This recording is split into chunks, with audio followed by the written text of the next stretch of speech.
All right, welcome back. It is the Vegas Take, Sharp and Shapiro. Today it's Wynn and Shapiro. Sharpie will be back tomorrow. See Wynn filling in. You know, I always love it when we talk politics and any criticism of Donald Trump.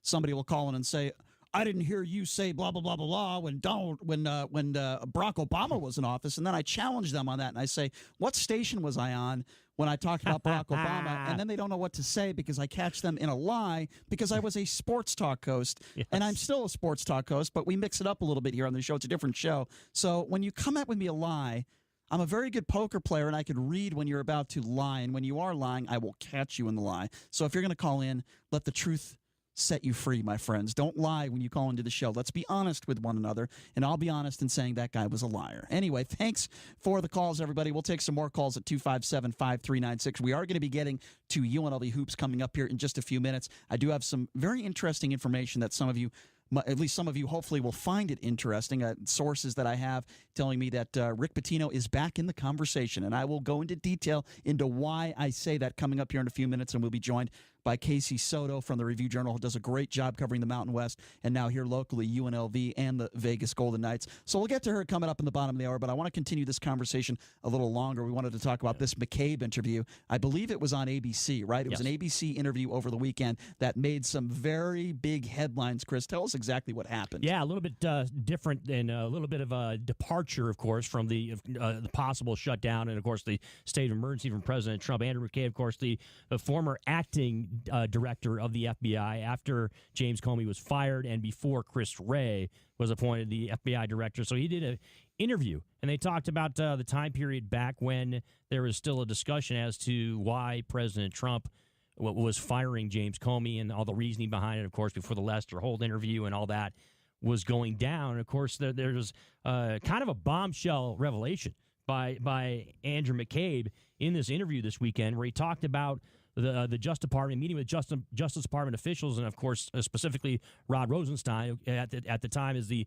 acting assistant director or the assistant attorney general, but the one who was in charge of the Mueller investigation, and discussions as to what Rod Rosenstein might do when he does go up to the White House and meet with President Trump. And he talked about the possibility that he and a number of officials had mentioned in meetings that Rod Rosenstein might wear a wire to go in to talk with the President of the United States in case, not to protect Rod Rosenstein, to protect himself, I don't know, or to, if there was the notion or possibility that the President could say something that could be incriminating to himself or that could be absolutely imperative or something that could put Rod Rosenstein in a tough spot.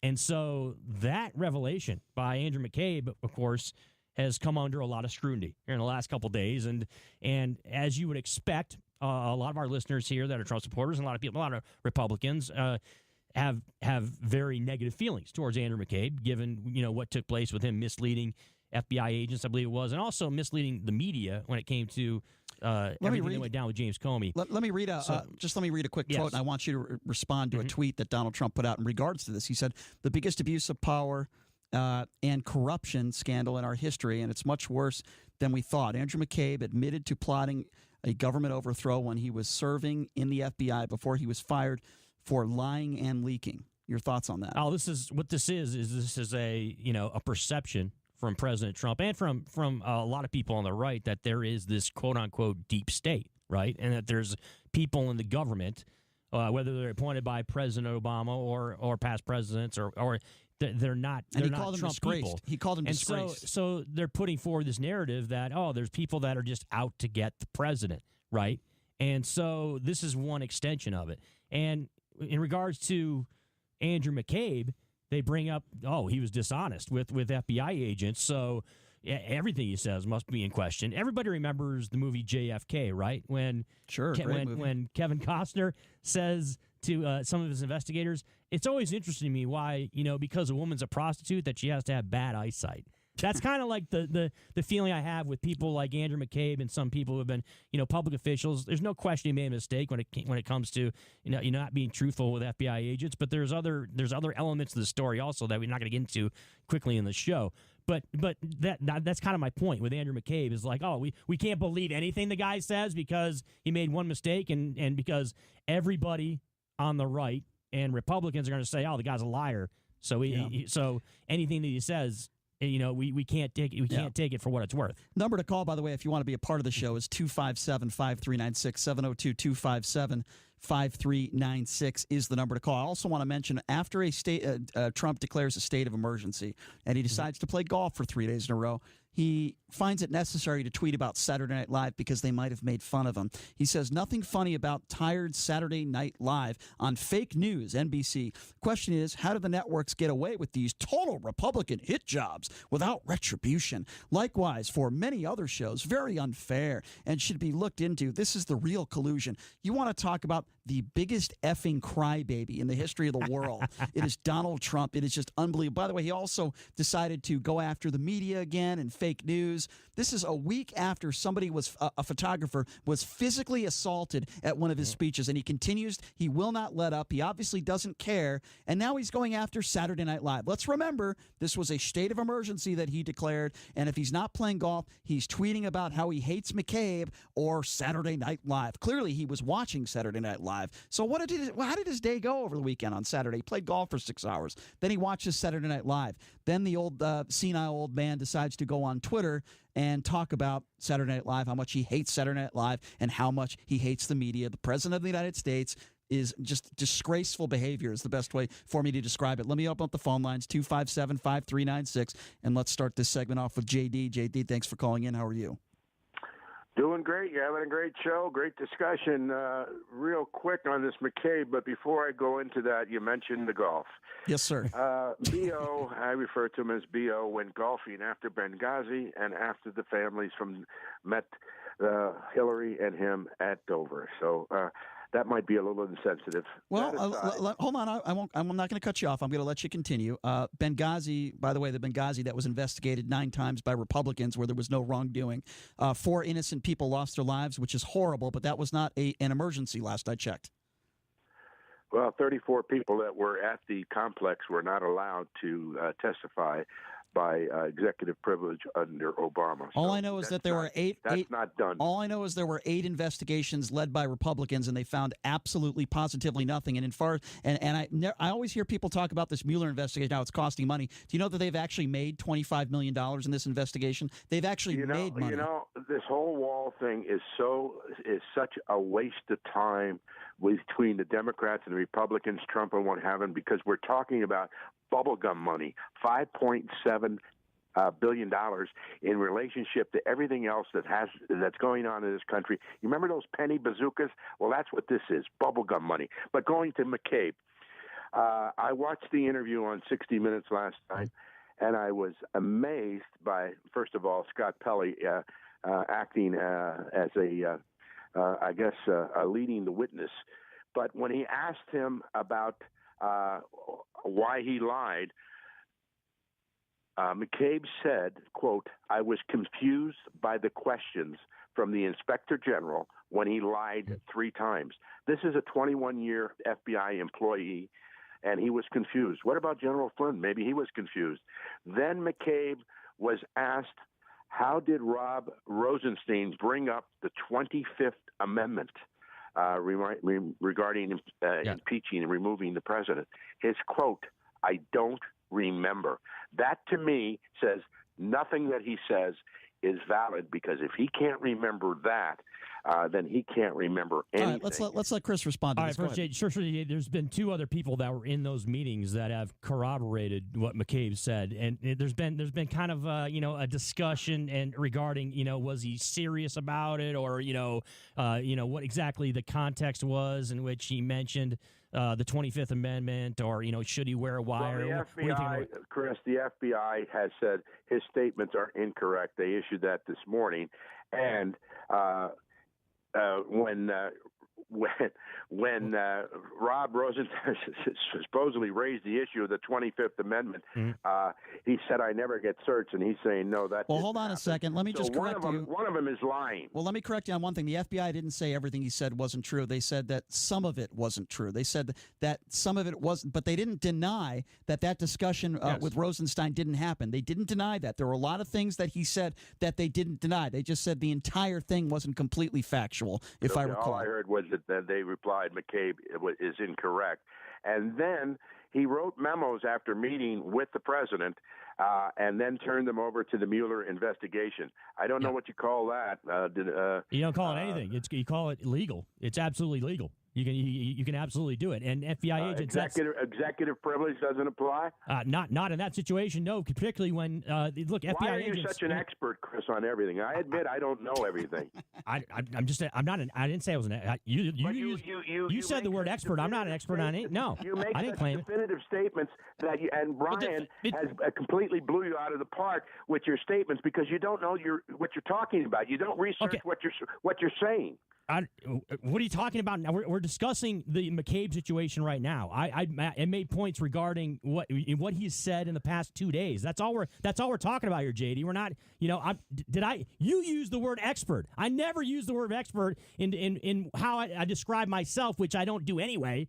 When it comes to talking about these subjects, all I'm doing is responding to what he said during the interview yesterday. The wall not being needed, and the border agents and the experts down on the wall. Yes, the overwhelming. Is this not true? So you're telling me it's not true? You're telling me that it's not the overwhelming majority of experts, even from Trump's overwhelming. Yes. How many?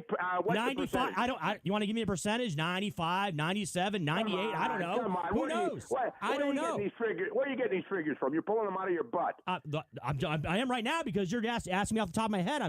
I'm actually mocking you right now by saying 97, 98%. Because Steve Miller is an idiot and he was overmatched. I think he absolutely was overmatched. Pardon me? JD. He absolutely was overmatched. JD. You saw the interview, didn't you? JD. I sure did, and I'd like to see you try and debate him. JD, hold on. Stephen Miller? I would do it in a half a second. Hold on, JD. Let's be honest here, JD. Come on, man. Hold on. Let's calm down a little bit. JD, let's be intellectually honest here. Yes. Do you really think that Stephen Miller is one of the, as Trump would say, best people for that position? Be honest. Same thing with Jared Kushner. I think what he said in that interview was correct. Factual. He knows the Constitution a lot better than me and you and Chris. I imagine he was probably in the inner circle on creating this. You're talking about this emergency. You want to go back in history.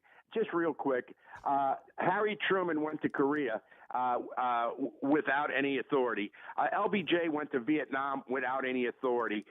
Clinton went to Bosnia without any authority. Completely different circumstance. Reagan went to Grenada without any authority. Completely different situations. This is so inconsequential to those acts. All right. Well, I don't think it's. We're gonna have to agree to disagree on that. But everything you just mentioned has absolutely nothing to do with this specific situation. Apples to oranges, JD. We appreciate you calling in, but again, don't know where you're coming from. It was fun. Look, we're making comments regarding an interview that Andrew McCabe did over the weekend. You don't have to be an expert.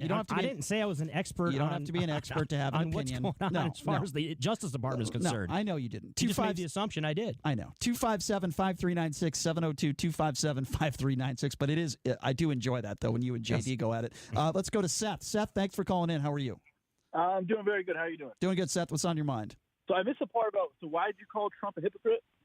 I call him a hypocrite because he tweeted out several years ago criticizing Barack Obama for playing one day of golf when the guy has played almost 3 times more golf. He's played golf the last 3 days after declaring a state of emergency. That's why I call him a hypocrite. He criticized Obama for playing golf because of during a certain time, right? It was October. Yeah, I have the tweet right in front of me here. If you'd like me to read it for you one more time. He said, on October 13th, 2014, he said, "Can you believe that? With all the problems and difficulties facing the U.S." By the way, that wasn't state of emergency. President Obama spent the day playing golf, worse than Carter. The guy constantly criticizes people when he does the same things himself, if not worse. Yeah, he works. But you you don't think he does any working or business? Did I say that? Golf? Did I say? Well, first of all, are you kidding me? He spent 6 hours on the golf course on Saturday. So you mean to tell me on the golf course he's making difficult decisions and he's meeting with world leaders and he's making important phone calls when the guy is on the golf course playing golf 3 days in a row? Do you really think he's doing that? Because come on, let's be honest here. That's not happening, Seth. Well, what does the emergency have to do with anything? I mean, he can't. What does it have to do with anything when you declare a? If we can just fast forward all the lawsuits, get to the Supreme Court, because he already explained the chain of events that's going to happen. Yeah, that was impressive too, wasn't it? How he described that. Are so predictable. He's like, all right, this is going to happen. This and that. So he knows. He's just annoyed with the typical Democrats. But you're taking what you're describing, of course, is the Friday when Donald Trump talked about how this is all going to play out from a legal standpoint, right? Where he talked about it's going to go to the Ninth Circuit, and then we're going to get denied, and then it's going to go up again. 100% right. Yes. So you're going to take that as the gospel, right? What he said, you think that's all going to transpire? You think he's absolutely right, and you think that? Well, the decision when it gets to the Supreme Court, that's the part that's up in the air, but everything else is going to happen. It's unbelievable. I'm a little confused when you said Democrats, and you're kind of generalizing Democrat. You know, there's a lot of Republicans that don't agree with the president is doing as well. You do realize that, right? Have you heard of Steve Schmidt? Have you heard of Rick Wilson? Have you heard of Max Boot? There are a number of people. Number of Republicans. And why not? Because they disagree with the wall, or because they're scared that the Democrats will come back and do the same thing? No, they don't like Donald Trump because he's not actually a real Republican. They think that he absolutely does not stand for what actual conservative Republicans, people in the GOP for decades have stood for. And so that's why they've either left the Republican Party or they speak out very vocally in regard and say things, very negative about President Trump. So why does he have the highest approval among Republicans? The highest. How about the highest? How about his? Because there are people. There's Republicans still support him. Look, a majority of the Republican Party still support him. Of course, because they know what their choices are, and unfortunately, they're scared of him too. Republican presidents, he's had the highest support among Republicans, and he has also one of the lowest poll numbers as far as both left and the right at 40%. What you just said, but that just goes counter to what you just told me. What do you mean? Explain. I don't know what you're talking about. Republicans don't like him, but then I didn't. Hold on a second. See, this is the problem. I said Republicans that have left the Republican Party. I got this. See, here's the problem when you have a debate like this. Okay, and with all due respect to you, Seth. We never said Republicans don't like him. I don't know where you got that from. There are some Republicans that disagree with what he's doing. That's what we said. I didn't say Republicans dislike him. I'm going to be honest with you. I dislike him. You know why I dislike him, Seth? Because I don't like people who go after POWs. I don't like people who go after people that were captured in war. So is there a POW that makes you just immune from criticism from forever? So you're saying you are? We're on a radio show. We have one of the highest rated local shows. Hold on. Does that make you immune from criticism? I'm gonna ask you a question. I'm gonna see if you're gonna be intellectually honest with me on the radio. We have one of the highest rated shows in Nevada. Okay, I love your show. I appreciate that, and I like that you have two people on there that don't think the exact same thing. I enjoy that. And that's what's great about the show. I don't want people calling in always agreeing with me. That would suck, right? I like it when people like you call in, but I want to ask you a very important question that I ask a lot of people like you, and I always get different answers. When a guy is running for the president of the United States, regardless of John McCain's political affiliation or his policies, he served this country honorably. Are you okay with Donald Trump sitting up there, Mr. Bone Spurs, and going after John McCain and saying, I don't respect him because he was captured? Do you think that is an appropriate thing to say about a man like John McCain who served this country honorably and is a hero? It's a yes or no question. No. I do Good. not. Then I am glad to hear you say that. Is that going to affect my vote for him? Absolutely not. Okay, well, that's your opinion. It doesn't impact my life. It has no. I go off policies. I can care less what someone says and has a. Okay, well, we disagree. We disagree. I didn't like Barack Obama's policies. Did McCain attack Trump before that? Or nowhere even close to that. He attacked some of his policies. Never did he make it personal, like Donald Trump goes after Ted Cruz's wife for her looks. Never. It seemed pretty personal when he voted. How can you compare? Well, yeah. Why is that personal? That's his view on a policy. You're confusing with his view because McCain for years. What are you talking about? You're comparing a view on a policy. Well, because what you said is idiotic. With all due respect, you're comparing. Hold on. Wait a second. No, you can't. You're gonna no, because when you say something dumb on this show, you have to wait until I let you talk. I didn't even get to say You're talking about a vote on medical benefits compared to going after someone's war service being captured. I understand, but did McCain not for years brag about any chance they have to get rid of Obamacare, he would do it? It's a policy discussion. You're comparing a policy discussion. Goodbye, Seth. Thank you for calling in. And does he not understand also that John McCain was on the other side of Democrats on these issues? Good He was a Republican, right? So you can make the argument extremely strong that that Donald Trump was on the Democrat side of all this stuff. Like Donald Trump used to be a Democrat. So like you're trying to rationalize around for a president who at one time was supporting Democrats. I respect. At least he answered the question and said no, thank God.